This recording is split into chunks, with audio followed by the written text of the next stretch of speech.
जय श्री कृष्णा मित्रों, कैसे हैं आप सब। तो लीजिए, हाजिर हूँ एक बार फिर से लेकर सोलमेट का अगला भाग। अब तक आपने जाना कि मास्टर गिरीश त्रिपाठी अपने बेटे समीर और अबीर के साथ अपनी दुनिया में खुश हैं।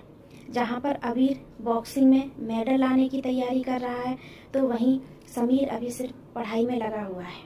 तो वहीं दूसरी तरफ दिल्ली में रहने वाले सुधाकर अपने भाई से अलग होकर रहने आ गए हैं, क्योंकि उनके भाई के बेटे चैरत की बदतमीजियां बढ़ती ही जा रही थी। आज के समय में सुधाकर जी अपनी बेटियों को लेकर बहुत ही ज़्यादा चिंतित हैं और इसीलिए उन्होंने अपने मित्र को एक पत्र लिखा है। अब आगे सोलमेट भाग 8। कुछ दिनों बाद मास्टर गिरीश त्रिपाठी स्कूल जाने से पहले अपने को कुछ कागज समेट रहे थे कि तभी एक लिफाफा उनके हाथ लगा। अरे, यह तो चिट्ठी है, यह कब आई। गिरीश त्रिपाठी जी के चेहरे पर मुस्कुराहट आ गई। आज के समय में चिट्ठियां लिखता ही कौन है। सुधाकर।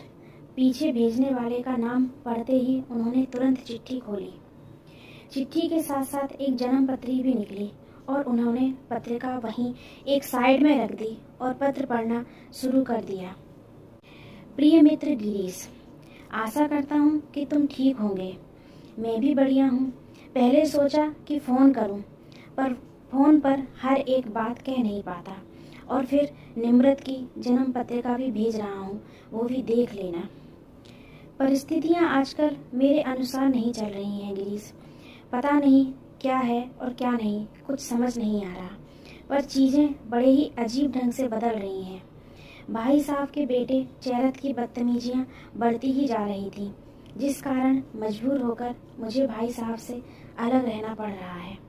कभी नहीं सोचा था कि भाई साहब से अलग होकर भी कभी रहूँगा, पर कहते हैं ना, जैसी किस्मत, क्या दिन दिखाए कोई नहीं जानता।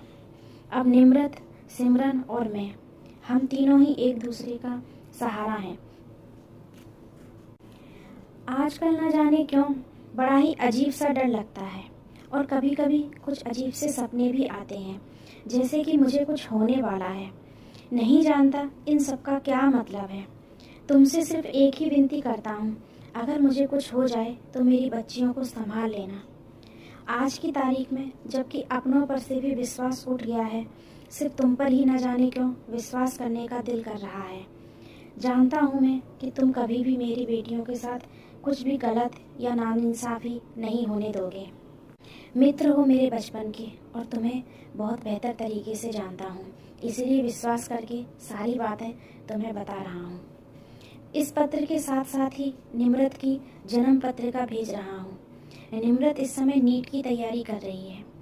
तुम्हारी पहचान में कोई पंडित हो तो उसकी कुंडली दिखाना और बताना कि ग्रह नक्षत्र कैसे हैं, कामयाब हो पाएगी कि नहीं हो पाएगी। बड़ा ही मन है बच्ची का डॉक्टर बनने का और बहुत ही मेहनत कर रही है। घर भी संभालती है, मेरा और सिम्मी का भी ख्याल रखती है और पूरे टाइम पढ़ाई करती है। भगवान उसे कामयाब बनाए। बाकी अब जब कभी दिल्ली आना हो तो मिलना ज़रूर। घर में बच्चे और भाभी कैसी हैं? समीर की पढ़ाई लिखाई कैसी चल रही है? और हमारे अबीर, उनका बॉक्सिंग का क्या चल रहा है? अपनी खबर ज़रूर बताना। तुम्हारे पत्र या फ़ोन के इंतज़ार में, तुम्हारा मित्र सुधाकर। पत्र पढ़ने के बाद गिरीश जी के चेहरे पर मुस्कुराहट आ गई। उन्होंने पत्र संभालकर अपने कागजों में रख लिया और फिर वह जन्म पत्री भी संभाल कर रख ली, क्योंकि उन्होंने पंडित जी को बुलाया ही था 1-2 दिन में। गिरीश ने तुरंत ही सुधाकर को कॉल लगा दिया।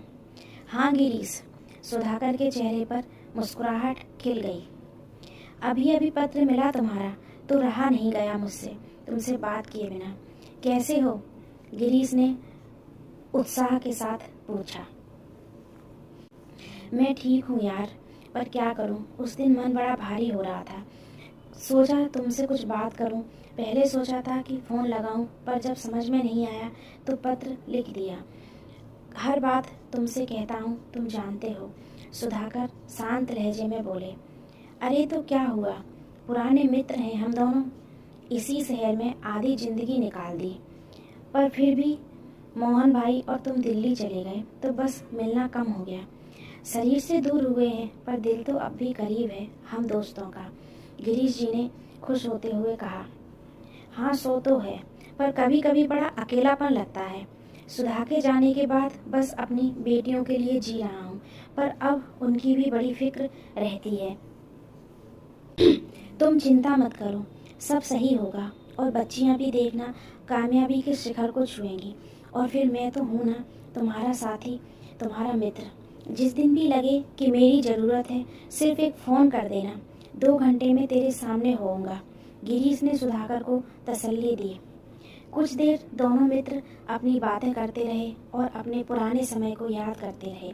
उसके बाद फिर गिरीश जी स्कूल निकल गए तो वहीं सुधाकर अपनी दुकान के कामकाज में बिजी हो गए। शाम को गिरीश जी स्कूल से लौट कर आए तो देखा कि पास ही के शहर में रहने वाली उनकी बहन आई हुई है, जो कि अपने साथ पंडित जी को भी लाई थी।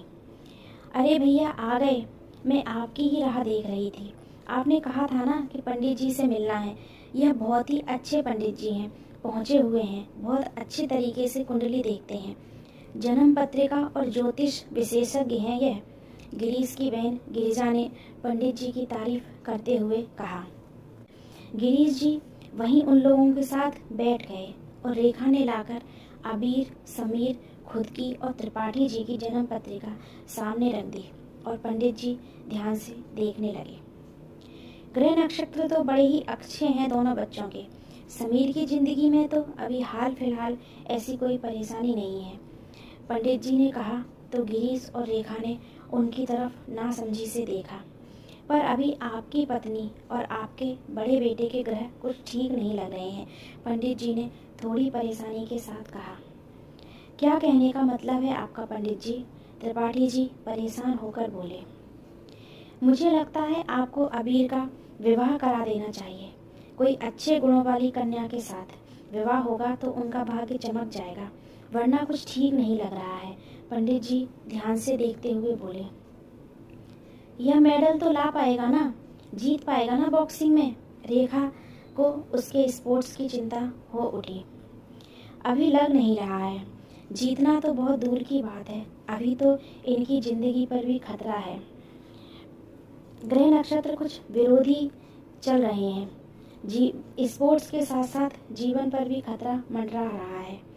तभी तो मैंने कहा कि अगर कोई अच्छे ग्रह नक्षत्र वाली कन्या के साथ विवाह हो जाएगा तो इनकी किस्मत चमक उठेगी। ऐसी लड़की जिनका गुरु बलवान हो, वह इनके कमजोर ग्रह को सहारा देगी, पंडित जी ने सादा ढंग से उन लोगों को समझाया।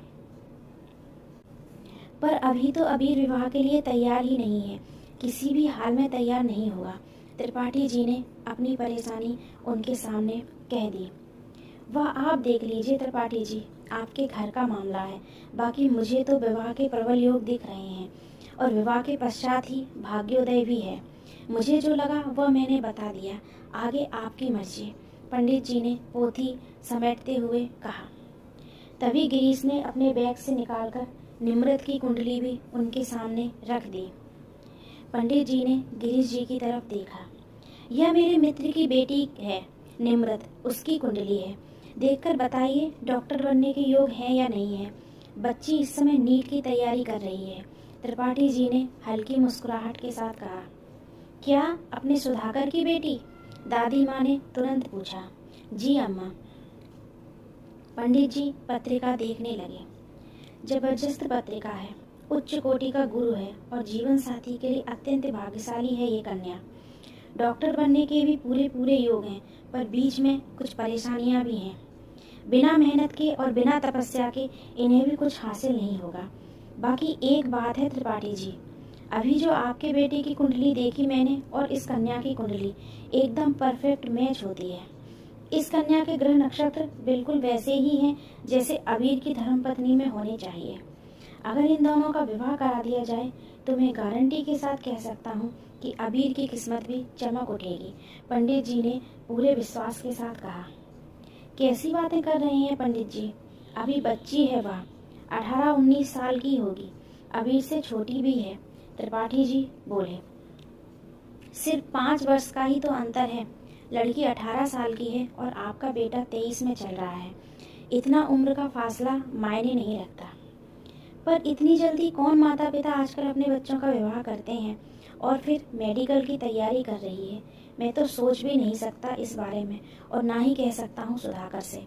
सोचेगा कि कितना स्वार्थी हूँ मैं, अपने बेटे की भलाई के लिए उसकी बेटी से कुर्बानी मांग रहा हूँ।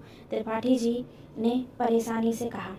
जैसी आपकी मर्जी, पर ध्यान रखिए आपके बेटे का कैरियर और उसकी ज़िंदगी दोनों पर इस समय खतरा है। कुछ ना कुछ उपाय तो आपको सोचना ही पड़ेगा, पंडित जी ने कहा।